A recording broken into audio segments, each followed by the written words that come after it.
3 o'clock, so we'll start punctually at 3 and ask the secretary to call the roll. Certainly will, Mr. Eisbart. Kent? Ben? Present? Paul? Martin? Here. Okay. Sharon? Present. And William? Present. Okay. We have 5 present and 2 not here as of yet. 5 present, 2 absent, so we have a quorum. We can enact the business of the board. And so the first item is the adoption of the agenda. Can I have a motion? So moved. And a second? Second. All those in favor, please signify by aye. Aye. Opposed by nay. Passes. We have the approval of the minutes, and there's a Scribner's error on the minutes of the regular session of May 27th. That basically was an error in the approximation of the outstanding fines that wouldn't be collected because we're not taking these kids to court. But it did change from 300 to 450,000. If that will affect anyone's vote, I will call the roll on that. Does anyone wish to change his or her vote? No. Okay, so the minutes as corrected, I'll entertain a motion to approve the minutes as corrected, So moved. and a second. Second. Any further discussion? All in favor, aye. Aye. Opposed by nay. And we also have the minutes of approval of the claims, June 10th of 2021. I move we approve the claims. Thank you. Whew, that was a tough one. And a second. Second? Second. Okay. Whoa. He got you? He said it. I don't think you heard him. I couldn't hear him. No. Okay, any discussion? All in favor signify by aye. Aye. Opposed by nay, and we're moving right along. Okay, let's get to the financial report for May. David? All right, thank you, Mr. President. In your packet are the reports, of course. Nothing new to report. There's no new lines going out of their benchmark spending levels, and so nothing to report there. Obviously, the 2 main things happening right now are the finishing up of the annual financial report. That will be, we've got 6 days before the June 30th deadline, and the print shop is working very hard at getting the drafts and all set. The auditors are still confident we can get it done by the 30th, although they asked me to put in for an extension just in case. So it's like, that's fine, we'll do it. But Don't do it, Dave. Live dangerously. Yeah, you show him who's boss. it's like, yeah, you'll get this done or else. So, but no, so far been good. It's been interesting having an independent CPA firm instead of state board do it this year because, like Ben was saying beforehand, kind of a fresh perspective. In one sense, it's been a bit more work because the learning curve is there, having to get them familiar with ours, but they're coming at it with new sets of eyes, so it's helped and some good suggestions. So, we've valued that. The other big thing, obviously, is the budget coming up. We're moving on that. A lot of information has been coming in so far. The big items yet to come this next Wednesday is when the growth quotient is supposed to be delivered to us. That, of course, as I mentioned in the notes, indicates how large our budget can raise as well as how much our property tax level can raise. So we'll get that number. There'll be I included in your packet the prospective calendar for the budget pass. It's the last page in there. And just some dates to note, we'll be getting at the end of July the circuit breaker numbers. Those are always an important component. And then the income tax estimates by mid-August. Somewhere in there, we're going to be putting a finance and personnel committee together so that we can talk about not only the budget, but as you recall, we had agreed to move forward with a additional option for our health insurance, what we're calling a narrow network option. And so we're meeting with our consultants next Friday to finalize some of the numbers on that and make sure that we've got all the filings or whatever needs to be done. So those are some of the things we'll be discussing at the F&P meeting. Then I guess really the only other thing to report on is after about 25 years, we are moving to a new payroll system. I know our staff is right now very much in the training side of it. We'll be doing that with the first payroll of July. And so we're excited about it. The team is excited because it's offering so much more ability, especially in the day and age now where handheld devices, you can do so much more. What's the name of the system? Paycom is what we're Paycom? moving from ADP to Paycom. So, it was a very, I think, going to be beneficial for us and will make our staff, even though they're going through the training right now, so they might not be happy with that. In the end, it'll be a lot easier and all. Change is never easy after 20-some years. I think we started in 94, something like that. So we've been with them a long time. But those are the main news items now, but I'd be glad to answer any questions you might have. Questions, folks? Just one thought on the timeline for the budget. Just again, the Finance and Personnel Committee meeting, that's all of us, right? Everybody, all Yes, seven of us yeah, that's a are on that. meeting of the whole, the board of the whole. Right. Yep. I just, when we try to schedule that, let's go ahead and, I would recommend we try to do that fairly soon. Just, I know my calendar's filling up for August and September Right. already, so I'd like Yeah. to make sure we get that date set for everybody so we can all Sure. attend. Yep. Yeah, we wanted to meet with Frank and Dana next Friday, and then right then we would be able to tell, when we can throw that into place. Okay. Sharon? Yeah, Dave, will you be release the census data information to see how that will have an impact on our growth and visitors through our libraries, or is that a different?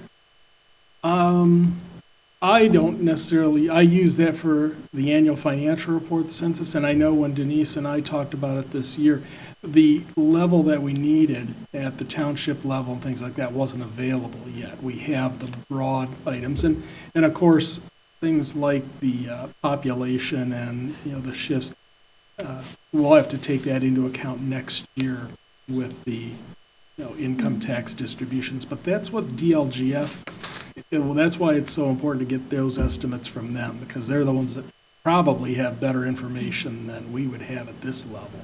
Will they include that in our circuit breaker or our levy numbers will include those? Yep. Okay. I hope, because I imagine, you look at the change from 2010 to the 2020 numbers, and they're going to be pretty dramatic. Especially when you look at the population growth and the excess value. So, and that goes for all the taxing entities, the city, the county, all, the school district. Right, I think that would be beneficial for the strategic planning too that you guys are working on, to know how those numbers fluctuate. I agree, yes. Yeah, I know Bostwick is considering that. That was all submitted with them also.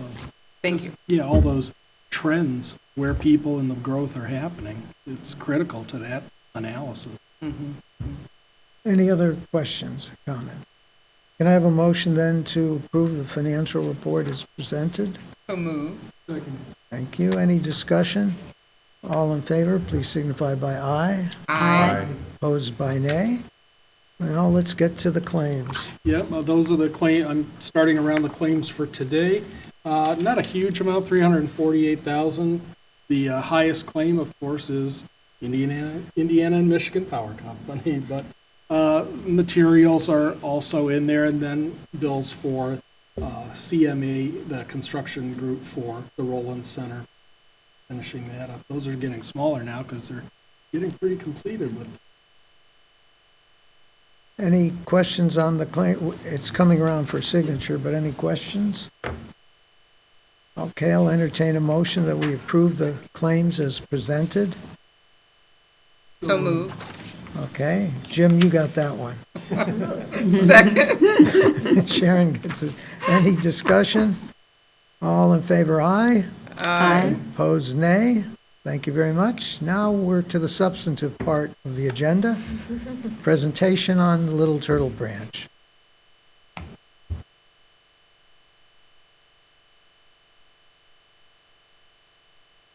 I bring greetings from the Little Turtle Branch.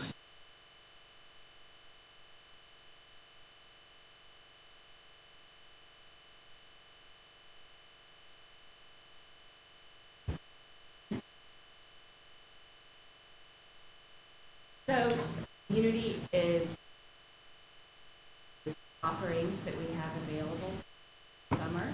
Our door count is up, our patron interactions are up, and I am very, very happy to announce that today we broke a record for the number of lunches given in one day. Today, our lunch staff gave out 120 lunches. Wow. The closest we came to that was, I think it was 107, and that was 2 weeks ago. So we're seeing an uptick in the numbers of people that we are serving. So what we have for you now is a brief video put together with the help of Kay from Access Fort Wayne with a little bit of script help from Paige at Woodburn. We'll talk a little bit in the video about the history of Little Turtle and where we're at right now. Little Turtle Branch has been providing services for our community for over 100 years. Named after the Miami chief based out of Kikianga, the Little Turtle Branch became the second branch of the ACPL when it opened on Wells and 6th Street, later moving to Huffman Boulevard in 1929. In 1973, the Little Turtle Branch moved into a remodeled Kroger store on Sherman Boulevard, where it has remained ever since. Patrons of all ages come to the branch to read books and newspapers, meet, use computers, and enjoy our diverse program offerings. If you haven't been to a program with Miss Kate, then you are missing out. Mr. Gabe has continued to offer virtual gaming programs for both casual and competitive players. Make sure to check out the virtual program days and times on our website. Not only is our programming unique, we also have some pretty unique collections as well. Have you ever wanted to start your own garden but weren't sure how? Then stop by the Little Turtle Branch and visit our seed library. This was started in 2016 when local author Michael Martone donated money from his Indiana Author Award to the branch.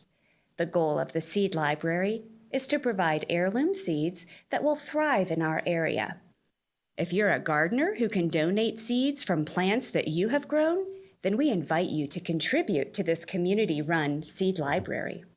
Not only do we house the seed library, but we are also one of the only branches that circulates donated puzzles.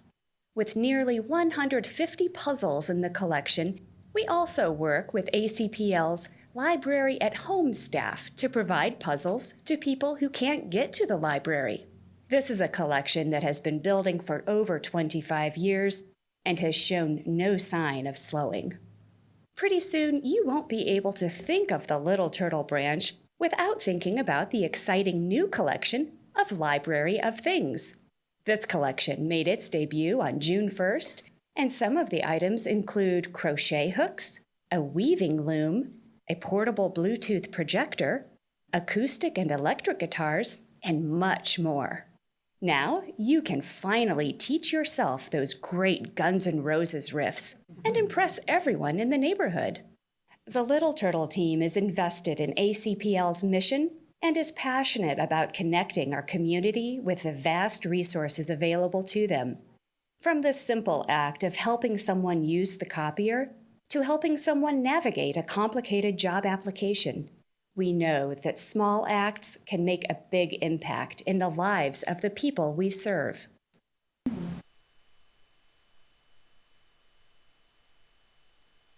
Thank you, Carla. Any questions of Carla? Not a question, I have a comment. I love the seed library. That's a great idea. It's online now? spring, we were able to get the collection online, along with a form that people can request seeds from and have them sent to whichever branch is most convenient. So we're really able to provide more access to that this year than ever. Does anybody bring you their vegetable bounty? No. But that would be very nice. Thank you again, nice job. All right, let's move to committee reports, and the first we have is capital project. Marty? All right, thank you, Ben.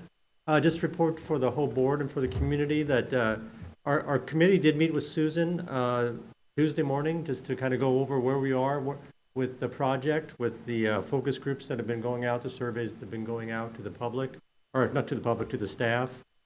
We have done staff survey and staff engagement, which I believe is done at this time. There's been a number of presentations done to the Allen County Public Library Foundation, some nonprofits, and then also we met with the Spanish-speaking community, some organizations, as well as meeting with some elected officials yesterday. I believe there's going to be another meeting added for elected officials because of some conflicts that some of them had with the yesterday's meeting, so we're hoping to get that on the schedule as well. We're going to move forward then with the consultants are going to be here July 13 to July 16 for the public engagement, focus groups and visioning sessions with staff about library technology will also be held, as well as then meetings with the public. Right now we have scheduled, I believe, 5 or 6, something like that, over that time frame as well. So they'll be moving from Maine to some of the branches over that time frame as well. And then we're looking for a public engagement online survey, and I believe we just announced the launch date will be July 6th. So we're going to be getting that out on July 6th. And hopefully, I think we'll probably let everybody know about the public sessions next week. I think we're going to let people know that those are out there. Correct. And we did kind of go around and try to figure out ideas to make sure we get as much notice, to get as much participation as we can. So I can say, is everybody here and everybody watching, please make sure you attend and invite everybody you know to attend, because it's really important for us to hear from people. But that's our report for the capital projects. Any questions on capital project? Okay, it sounds like it's moving quite nicely. The key is the communications and making the public aware. And I think we're starting on the, well, Susan was at the bus company, so maybe we'll advertise on the side of buses. There we go. Okay, any other committee report that we might have missed? Let's move then to the director's report. Thank you so much, Mr. President. I submitted a written report, and I'll share a few highlights. Carla mentioned that summer reading is like gangbusters, and she is correct. So I have some up-to-the-minute information. As of 12:30 this afternoon, our community has read a collective 2,984,392 minutes. So we're almost at that. We may even be at the 3 million mark by 3/18. So we are heading toward that goal of 10 million minutes, and when we reach that 10 million minutes, I say when and not if, a donation will be made to Humane Fort Wayne to feed the animals and residents there for a full month. So Great. keep on reading for those puppies and kittens, community. Also wanted to share that we did interview semifinalist candidates for the HR director position. We have landed upon 2 finalist candidates who will be coming on site for interviews in the coming days, so we look forward to learning more about them. Also wanted to share that over the weekend I was at a delightful event with the Pontiac branch manager Lisa and their security guard Charlie. We were at Juneteenth at McMillan Park, and we were so excited to see Miss Tucker in attendance as well. It was great to see you out there. Fun to see you too. I have a note here to say how glad I was to see you out. It was a surprise, but I'm glad that you're out in the community. That was really Thank you. It was a lot of fun, and to me, the successful sign of an outreach event, we had very little to pack up at the end of the day, which means that we had a lot of booth traffic, and we were giving so many things away. I think Lisa brought out about 200 books to give out to the children there, and we had very few left over at the end, so I think it was a success. A few late-breaking things that weren't in my written report, but I wanted to share here. I am on the agenda for just a brief introduction and meet and greet for the county council meeting on July 15th. Excited about that. Also wanted to share that earlier this week, I did something incredibly fun. I did a ride-along with our Library at Home team.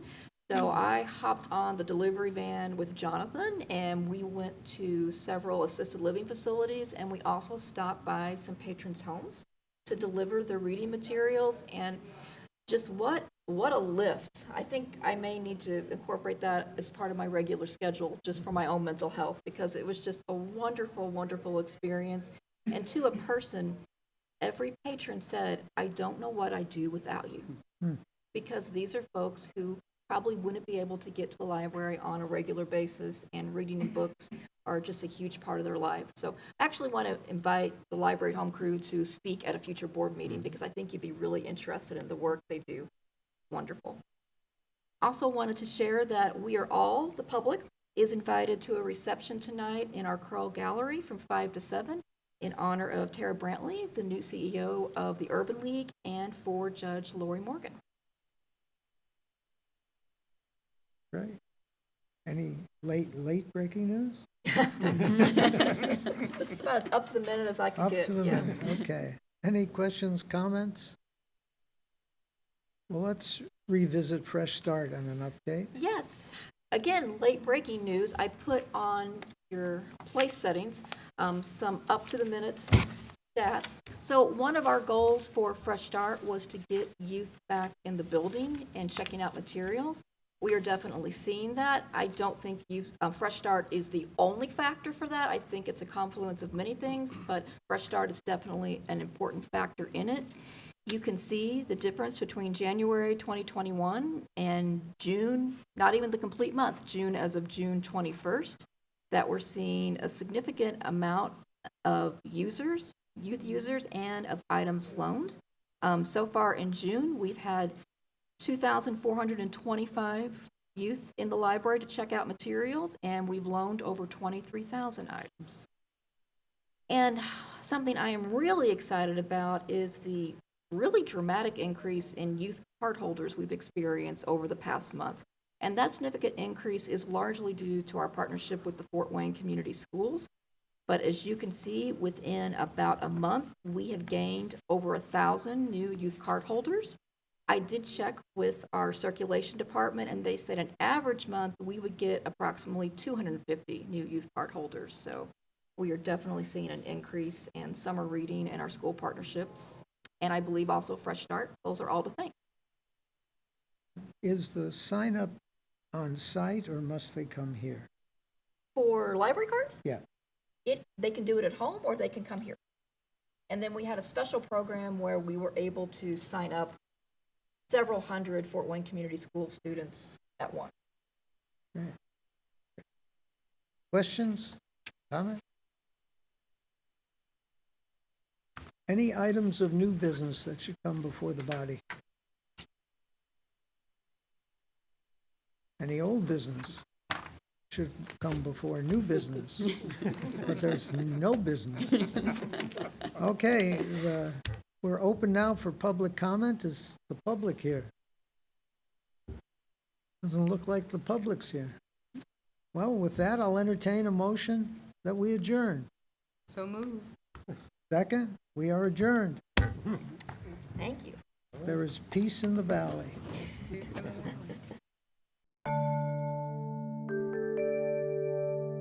Production facilities provided by Access Fort Wayne. Learn more under the Explore tab at acpl.info.